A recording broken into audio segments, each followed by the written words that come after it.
नमस्कार दोस्तों। आज की यह नई कहानी में आप लोगों का बहुत बहुत स्वागत करती हूँ। बुद्ध के जीवन से वैसे भी हमें बहुत कुछ सीखने को मिलती है। बुद्ध की जीवन बहुत ही प्रेरणादायक है। तो आज की कहानी बुद्ध के जीवन से ही प्रेरित है।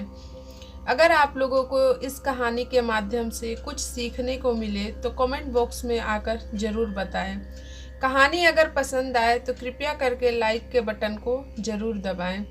जो भी इस चैनल पे नए हैं चैनल को सब्सक्राइब कर लें।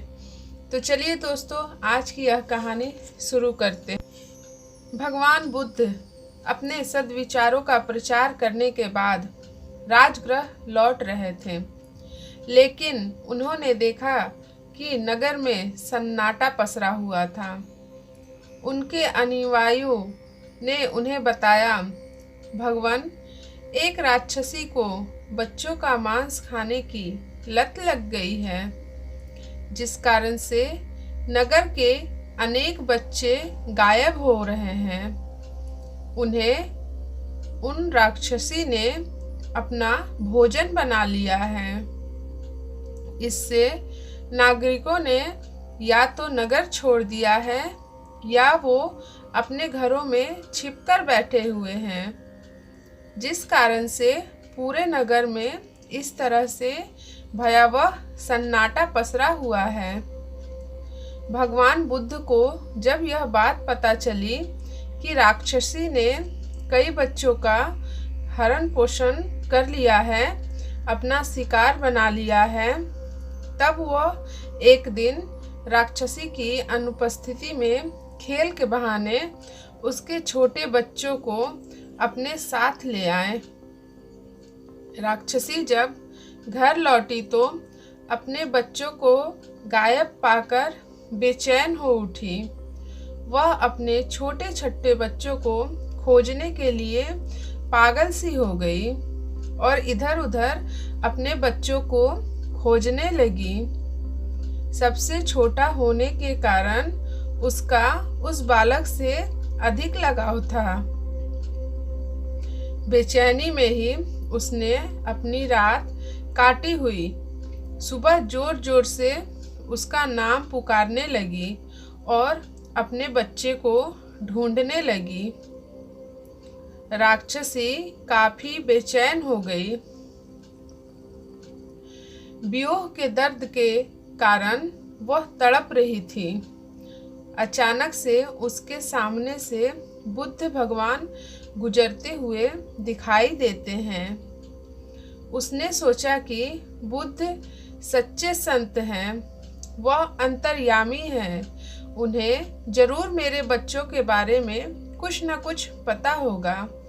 तो चलो आज बुद्ध भगवान से अपने बच्चों के बारे में कुछ ज्ञात कर लेती हूँ।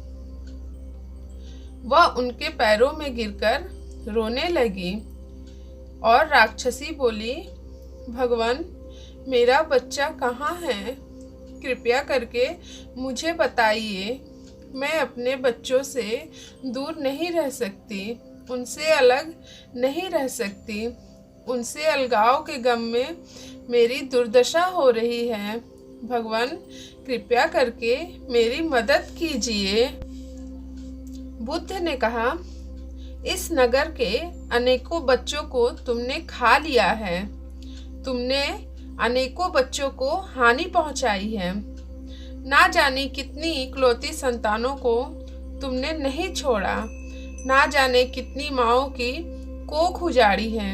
क्या तुमने कभी सोचा कि उन माता पिता पे क्या गुजरती होगी जिनके बच्चों को तुमने खा लिया? वो माता पिता अपनी जिंदगी कैसे गुजार रहे हैं? भगवान बुद्ध के ये सारे वचन सुनकर राक्षसी पश्चाताप की अग्नि में जल उठी और उसने संकल्प लिया कि आज के बाद से वह कभी किसी बच्चे, किसी मनुष्य को हानि नहीं पहुंचाएगी। किसी भी बच्चे को अपनी माता पिता से दूर नहीं करेगी।